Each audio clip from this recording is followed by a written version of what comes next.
getting ready to jump into our last presenter of the day.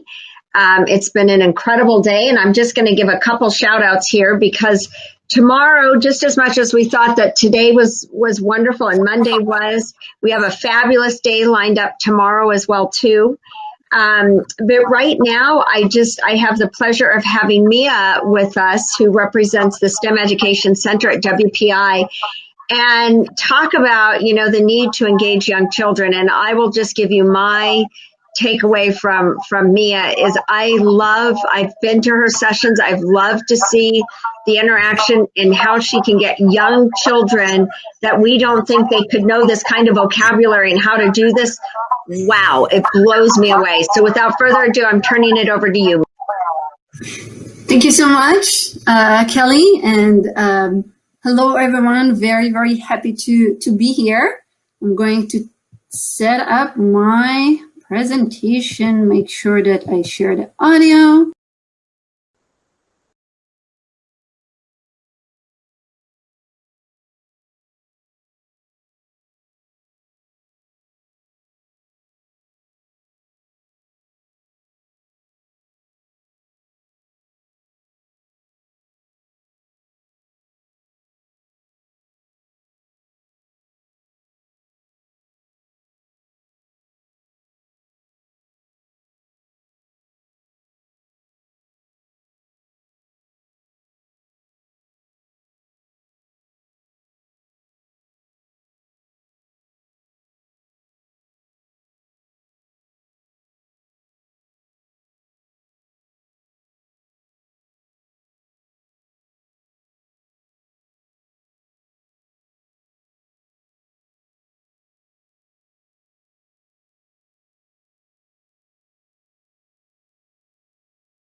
Mia, this is Kelly. We're having a hard time hearing you right now.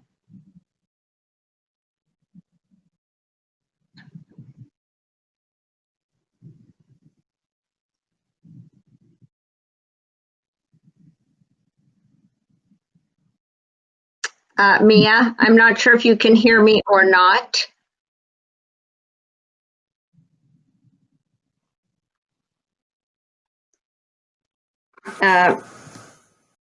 Yeah, so, okay, there we go.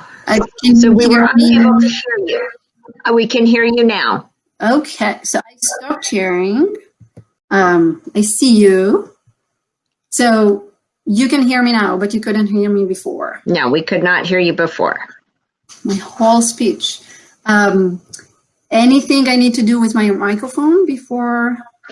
So when you click on that present off, you see where it says present, and you click on that, make sure you click on share audio. I did. Okay, let's give it one more shot here. Try it again, and I'm going to stay on here, and we're going to make sure this works.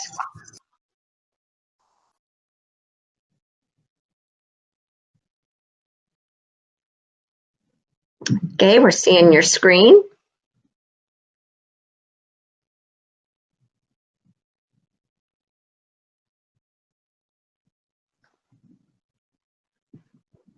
And we see your presentation.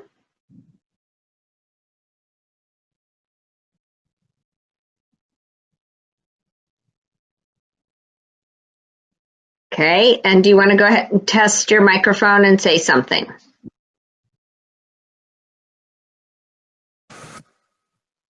Now we just see you. So I was talking and talking, but I guess you could not hear me. No. So I need your magicians to guide me here into, maybe I need to do something with my microphone. One of the things I would like to suggest. Hi, Mia. Hey, Sal. And we have Henry. So we're all on stage here. We're going to help you real time. This is the way we troubleshoot. Sorry to hop maybe in. Kelly could run your PowerPoint one more time.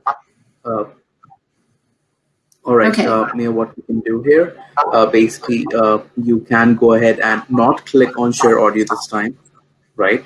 Just share the presentation. So probably the system is picking up the audio from the presentation, which is actually not there. So can you just try that once? I am right here. Can you hear me now? Yes, we can hear you now. Okay, excellent. So what I'm going to do is continue like that. I mean, I'll put the presentation back on, but when I share the video, then I'll stop share and share again with the audio. Does that work? Perfect. That works. Excellent. You got it. Okay. So can you just, I can see you. Can you tell me if you hear me? Yes, we can hear you. Yay, excellent. Okay, so since you didn't hear what I shared, I'll just, again, say kudos to you if you stayed until the end of the day, and quickly share what we're gonna do, because I was talking all that time. So we'll define STEM together, talk about STEM and onions, the problem-solving visual and how important it is for young children to internalize the process, share 2 classroom examples, one engineering a story, the other seeds of STEM, and give you extra resources. So as I was saying, but you couldn't hear me, this is your time to run off if this is not what you're interested in. Okay, so as you also saw but not heard, WPI has been around for more than 150 years. 50 of these will be were employing or adopting PBL curriculum for all undergrad students. With regard to younger students, so pre-K to 12, the STEM Education Center is really kind of the outreach center. We work with educators, and we strongly believe that true change will come when educators are empowered to bring high-quality STEM to their students and communities. So with that, I think we got here. So here is a question for you all. I work with many educators and know that STEM means different things to different people. So what I'd like you to do is put in the chat, what's your definition of STEM? So we'll take 2 minutes for that, some quiet time. And then if you could read us, 2 or 3 interesting definitions from people. All right. I'm waiting for everyone to put that into the discussion, and we'll give you a couple minutes and then we'll respond to that.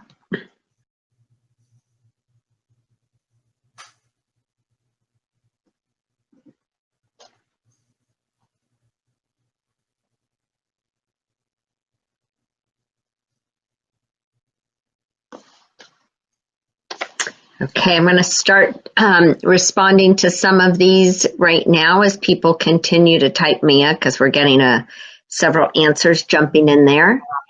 A series of integrated subjects with overlapping tools that, when combined, allow students to solve real-world problems. Right. STEM is using science and engineering practices to understand the world around us and solve problems. Beautiful. I love that. Maybe one more? Well, we have a lot around critical thinking, problem solving, innovation, but a practical approach to problem solving that integrates technology and the core subject areas. Wonderful.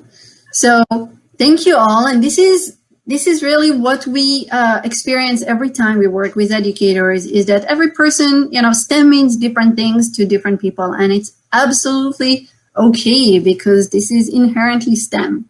So here is the definition that we go by at the center. We talk about STEM as not a thing necessarily, but really a philosophy or approach to teaching and learning, where we take the core ideas of those disciplines of science, engineering, technology, and math, and we make connections between them and the real world, between the in-school and the out-of-school.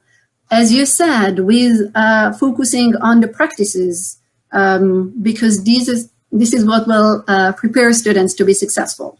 Not our definition, but we like it a lot. But definitions are one thing, but what does it look like in a classroom?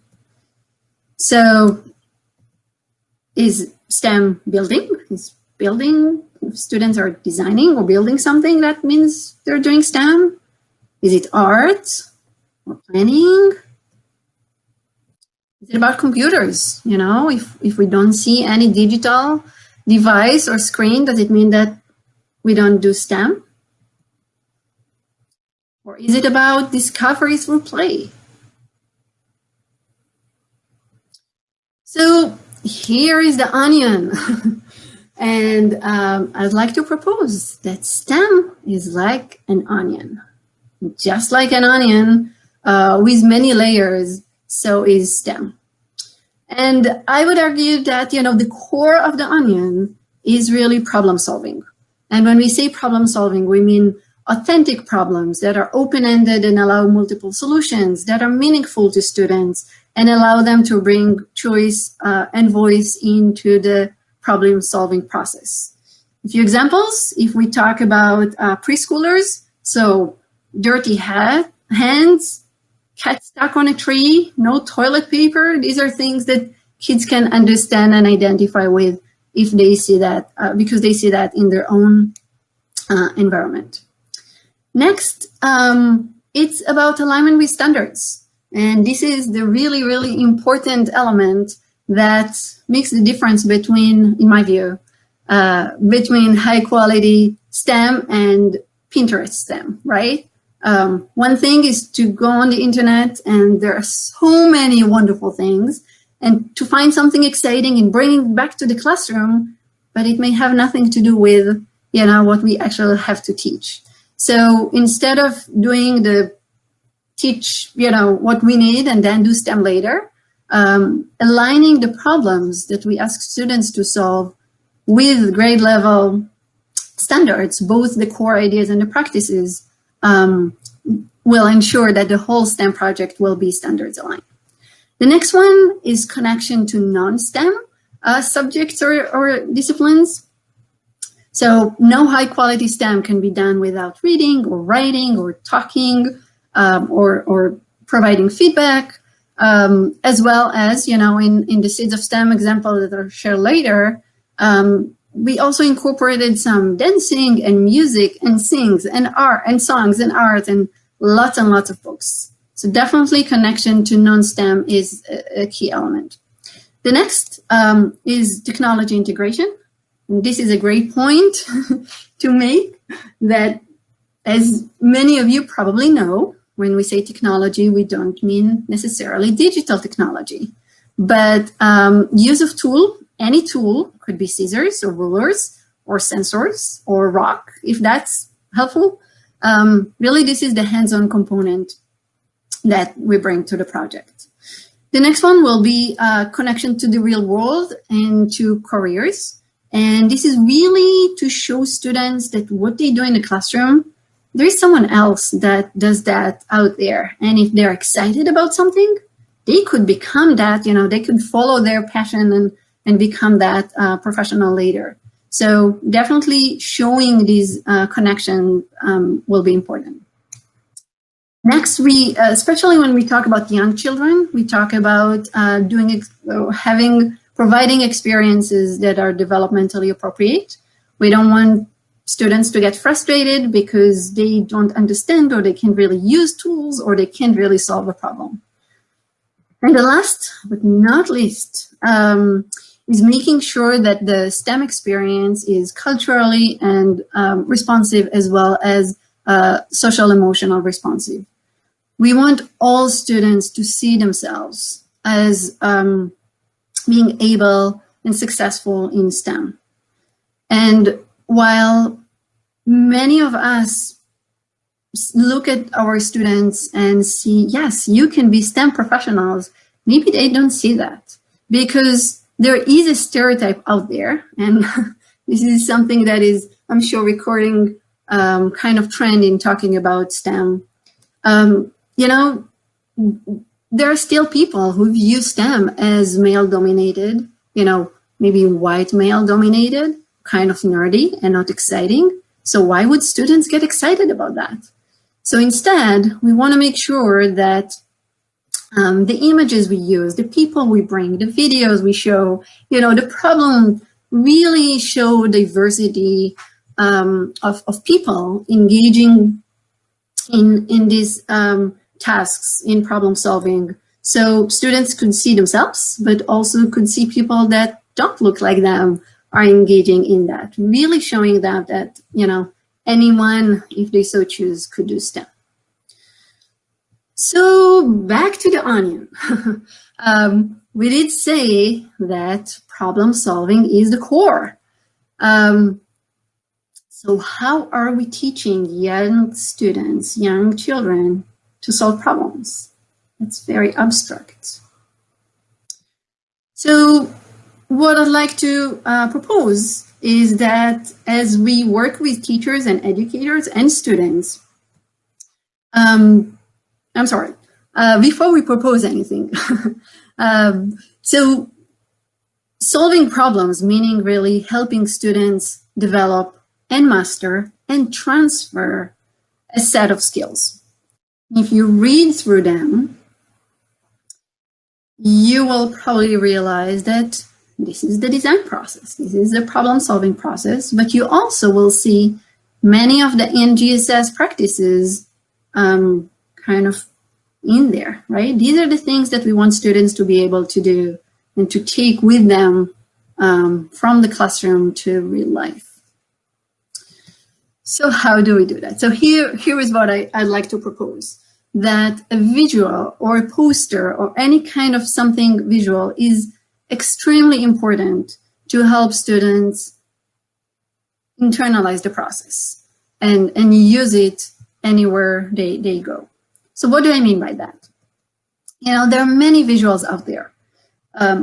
Here is a visual of the design process by the EIE, Engineering as Elementary, Museum of Science in Boston. This is something that emphasizes really nicely the iterative process of building and testing, evaluating, and redesign. This is from Design Squad, and obviously intended for middle school students. We have a visual from NASA. And if we Google problem-solving visual or engineering design visual, you will find, hundreds and hundreds of beautiful visuals. So how do we choose which one is the right one? So what we'd like to do when we work with teachers, especially teachers of young students, is to have them create their own visual. These visuals were all created by teachers. You can see that they may include different vocabulary, definitely different shapes. They all include images, some took pictures of students in their own classrooms. But the idea is that the teachers are really they know best their students and they know how to relate to them. And they are best able to create something that students will be able to access and follow. And having a poster on the wall, as you all know, is not enough, but really referring to it often, showing students, what is the step they are following, what is the next step and what we did before. So again, I'm repeating myself, but I do think that this is a powerful tool. And if students can internalize the design process and the problem-solving process, they will, be able to solve many, many problems later in life. Here is an example from a colleague of mine, Tiffany Davis, from Massachusetts. She is digital learning coach at her school. She works with students from preschool to 5. And this is the visual she created, and also matched that with matching hats. So she has the explorer hat, the creator hat, and the presenter hat, which I thought was really, really great idea. Okay, so let's stop. So I talked really fast about onions and the layers of STEM, starting with the core, with problem solving. Remember, if students are not solving a problem, it's probably not high quality STEM. And then going all the way out to making sure that the entire experience is culturally and social emotionally responsive and meeting our students' need. So before we look at examples, do we have any questions?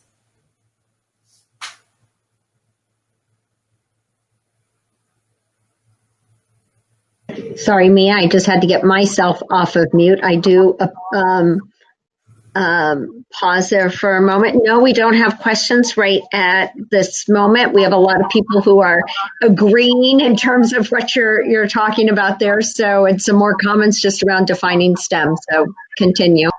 Wonderful, thank you. And what I learned with online, facilitation, that we need a little bit longer wait times because it takes time for people to think and to type. And so, great. But exactly. Hopefully we'll have some time at the end for more questions. So 2 classroom examples. One of them is engineering a story, something you can do at any grade with any people, doesn't have to be students, and doesn't require any special material. So here it is. If we were meeting in person, I would, at this point, ask you to look at the pile of children's books on your tables and have one of your group members choose, or as a group, choose a book, and then one of the members read it to you. Since we are meeting in a different format, I'll just share the process with you and then show you some examples. So this is what we we do with teachers, and we love when they take it and create different experiences for students.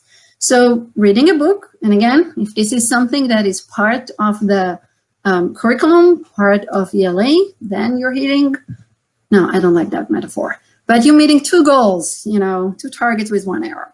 Okay, so as a group, teachers or students can make a list of problems and then choose one that they would like to try and solve. We really emphasize the importance of brainstorming and realizing or finding out that every problem has multiple solutions, right? If something doesn't work, that's not the end of the world because there are more opportunities to be successful. We have teachers sort ideas into these 3 categories of ordinary, innovative, and magical, and really tell them that they must have at least one solution in each category. Then choose a solution and develop a prototype, or you can sketch first and then prototype. They share, give and receive feedback, revise their prototype, and then present the final idea. So the whole experience, again, is reading a book, looking for problems, deciding which character they want to help, choosing a problem and brainstorming different solutions to design something that they can either give back to the character, or maybe they can write a different ending to the story. Now with remote teaching and learning, we have I'm just blanking on these two great, there is Book Creator and there is Jump. I'll get back to you with that. So two really great book apps that students can create virtual book, but they can also print it. So creating a different ending to the story, role-playing it, creating the actual solution, writing a letter to the author, so many ideas of how to start with a book, do the whole design process, and go back to the book. So here are a few examples. This is something we use a lot. Love this book, Little Bear's Trousers. It's part of, I think, part of a series that was published in the 80s by Jane Hesse. And it's about a little bear who lost his pants. So every animal in the house, they found their pants, they use it for something different, and they pass it on. There is a good ending. But there are many, many, many problems there. So here are a few examples of teachers working to solve. This is a backpack for dog who needed something to carry his bones. He actually thought the trousers were two bone holders. This looks funky, but it's really a double icing bag that Bramwell Brown used to decorate a special cake. And this is a label maker just to make sure that the trousers can be labeled so no one will take them again. So here are some really examples of problems and solutions. Here's another book. A Frog Thing is about a frog who his passion is to fly. And everyone tells him that frogs don't fly, but he shows them differently. And ends up flying. So here, a group of teachers created a whole system of wings and parachutes and even added helmet for safety during their improvement step. And lastly, another example, this is King Bitgoods in the bathtub. And it's about a king who loves taking baths and didn't want to leave. And because he's the king, nobody wanted to fight with the king, right? Or to make him get out. So here is a really ingenious solution by a group of teachers. They created this Lazy Susan, food tray with a secret compartment. And when the king would rotate it to get some food, ice cubes will fall down into the bath. It will get so cold that the king would have to get out. So again, any book, I know the questions I usually get asked is, do you have a list of books that work with engineering a story?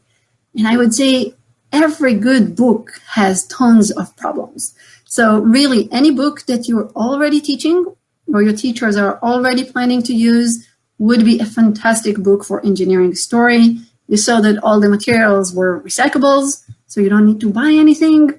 And this is a wonderful STEM combined with literacy.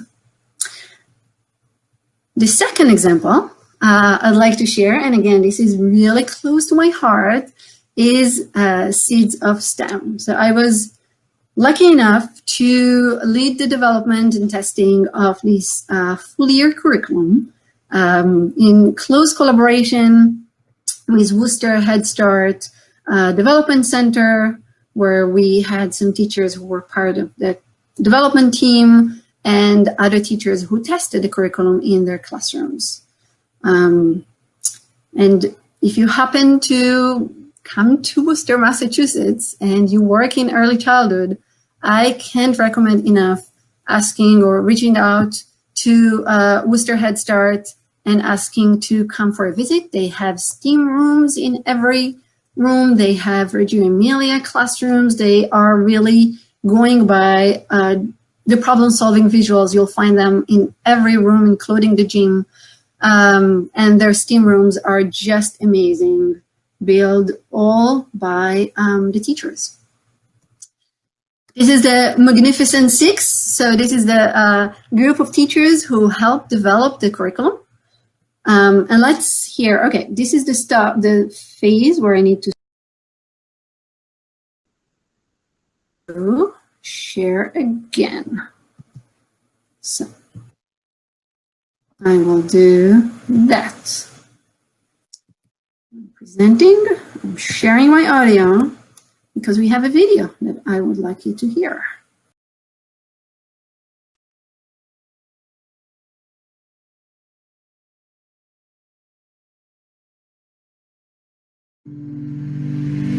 Seeds of STEM is a true STEAM curriculum. It incorporates science concepts with the engineering practices. There's a lack of STEM curriculum for preschool children. Pre-K is the foundation of literacy, of math, and of STEM. Learning what a problem is, to identifying what problems are, to coming up with strategies to solve the problems. Seeds of STEM includes 8 different units. Introduction to engineering design process, ice and water, habitats, the 5 senses, forces and motion, properties of materials, plants and plants needs, and light and shadows. The second part of each unit invites the children to apply the science concept they have learned to solve a real authentic engineering problem. Problem Panda always has a problem related to the science concept. Problem Panda has brought life to every single problem. When the kids saw Problem Panda show up in the classroom, they instinctively know we have a problem to solve. The children, it doesn't matter what their level are, they're part of this and they can solve problem or be part of this in their own way. For this project, we assembled a very diverse team, and the main component of the development team was really a group of fantastic teachers that thought both about the content of STEM education as well as the pedagogy of how to teach, how to break up complex content and really teach that to teachers as well as to young students. We'll be asking questions mainly about the impact of the curriculum on preschool children's problem-solving knowledge, their skills, as well as the vocabulary. We're also looking at the effect that the curriculum has on teachers. Before Seed of STEM, I would think engineering, building, doing something because that's what we have seen. But truly engineering is solving problems. I think being part of this Seeds of STEM program has definitely changed me as a teacher, and the materials and the activities and the purposefulness that I bring to my classroom. Problems here, problems there. Problems popping up everywhere. Can we solve them? Yes, we can! Can we solve them? Yes, we can!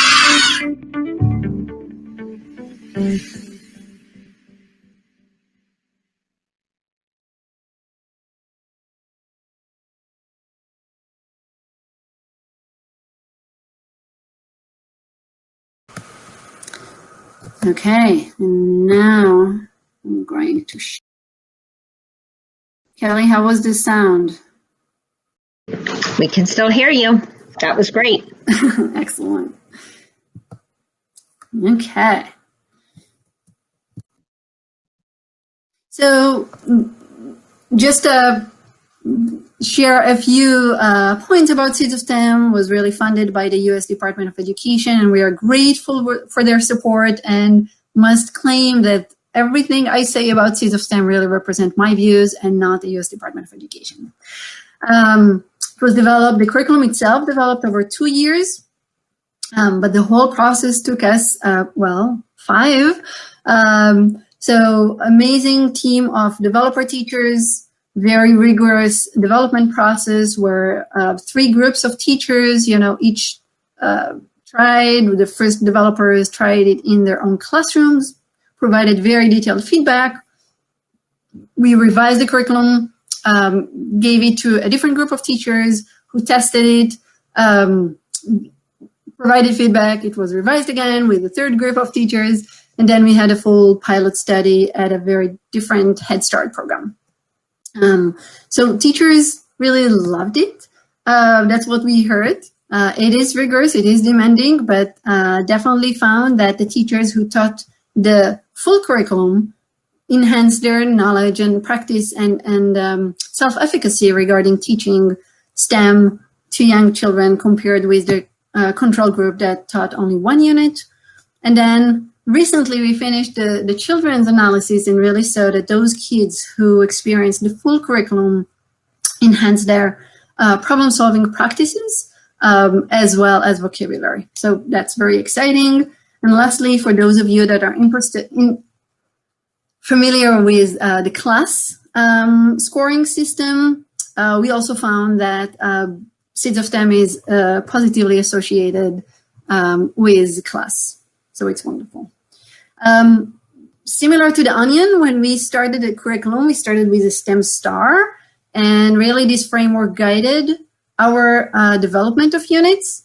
As we saw in the video, there are 8 units for Seeds of STEM. And you can see kind of the science, engineering, and math problems in each one of them. And this resource is actually available among the resources that I'm going to share with you. The first unit is really just introduction to problem solving and building vocabulary of, 4-year-olds don't necessarily think about what is a problem and what is a solution. So really just showing them examples around the classrooms and help them learn about the process with the visual. After that, really every unit has science and engineering, different components. For example, Unit 2, during the science component, the kids experiment and play and read about, right? Do lots of experiment with ice and water, solids, liquids, hot and cold, melting, freezing, all these concepts. When the engineering part arrived, they also learn about identifying problem, the whole brainstorming and voting on solutions. This is something totally new to them. And then we have, you probably guessed that Problem Panda is our main character. And every time Problem Panda has a problem related to the science. So in here, Panda dropped a valuable item, that's a ring, into a glass of water that was accidentally frozen. For us in the Northeast, we can just say it was left outside during winter, but any other place, maybe just put in the freezer. And then how can the children help Panda get the item out without breaking it or harming it? So again, that's social emotional of empowering the kids to be the helpers for someone else. And they have wonderful ideas, and they bring all their ideas, everything they learn about ice and water, to designing a solution. So here is another example. This is from Unit 5. This is about forces in motion. This is the science part that takes usually a week to 2 weeks. And here they learn about 2 main concepts. It's about push and pull, and things that roll and things that slide. These are, aligned with the Massachusetts preschool as well as the NGSS kindergarten standards about forces. So they experiment with different items around the classroom. They go on a force hunt around the school and kind of sort things that only pull, only push, or both. They do art with things that roll and slide. And then during the engineering week, Problem Panda breaks its leg. That's terrible. The kids are designing, this is their plans. As we all know, at this age, their ability to draw what they have in mind really varies. Some of them get really frustrated. So it's important for a teacher to be there and kind of write down what they say. Then the children design solutions. And again, while we don't see panda bears, driving in cars around, we definitely know something about movement and movement in vehicles, because we can see here that duct tape is, or masking tape is actually a seatbelt that one of the students added after the improvement. Again, looking at the materials, all recyclables, that doesn't add any cost here. I'll just share that briefly. During COVID, we also took our very intensive unit, so I believe this is 48 pages, and converted them to very simple kind of 1 page or 1 week activities. They can be found on the Seeds of STEM website, and again, I'm going to share it with you. So these are things that are very simple, simplify the units, including both the science and problem-solving components. Kids can do it on their own using household materials and lots of choice in how to solve the problem. So if you're interested, kind of a homeschool connection, we have that available for you. I want to end with a story that gives me goosebumps every time I say it. Suchira, one of our magnificent 6, is here, and that's a story she loves to tell.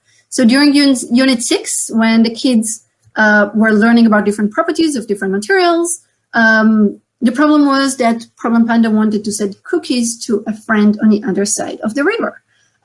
So the kids helped Panda by designing a container. This container obviously has to float, but also not to absorb water, a property they talked about. So this is little Julia, Juju, and she was always super excited about solving problems. She grabbed the tissue box, she put the paper cookies in them, and she put them, and as you can probably guess, it sank to the bottom. Little Juju continued and persisted, and this time she chose wood, but the way she put the cookies there, it kind of got the cookies wet. At this point, she left the area, the testing area, and Suchira says that, she thought she was done. She tried 2 times, they don't work, but Juju really surprised her. What she did was actually going back to the planning table, and she improved on her plan, and she came back to Suchira and she said, Mrs. Chenoy, I made a new plan. And then she grabbed not any materials that was there, but actually the plastic box that was holding the other materials. She redesigned it and it worked, and she was extremely happy. So obviously it's not about a tissue box or, cookies or containers. It is about kids learning how to follow the process to solve problems. And we were so excited to see that here. So with that, I'd like to end and say that we really believe that problem solving provides skills for life. And this is something that we want to bring to all students. I'm going to do 2 very quick shameless pushes and just let you know that if you're interested in Seeds of STEM, we do have a training next week. It's 12 hours, 3 days, 3 synchronous, and then hours every day, and then 3 hours of people on their own. More information here. And the STEM Education Center also provides other STEM-related professional development. All are online. We're learning a lot about online teaching. This is fantastic and exciting. And with that, happy to connect with you right now, answer questions, stay longer. After that, I just want to share that this tiny URL will take you to a Google folder where I left some resources for you.